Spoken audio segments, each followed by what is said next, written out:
मनोज तिवारी तो फ्रॉड आदमी है।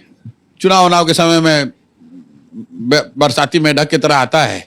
और मैं तो कैमरे पर कह रहा हूं मनोज तिवारी को कि अगर हिम्मत तुम में है, नेता अपने आप को कहते हो आप, तो आओ और भरत तिवारी के परिवार को न्याय दिलवाओ। और अगर नहीं दिलवा सकते हो तो जीवन में शपथ लो, कसम खाओ कि बिहार की धरती पर कभी आकर इस तरह की गंदी राजनीति नहीं करोगे। किसी के बच्चे की मौत हुई है और उसके माँ को चंद वोट या सम्राट चौधरी के सामने अंक बढ़ाने के लिए उस माँ को विक्षिप्त अवस्था में लाकर मिलाना और समाज में यह मैसेज देना कि इनका समझौता हो गया है, इससे बड़ा घिनौना अपराध कुछ हो नहीं सकता है।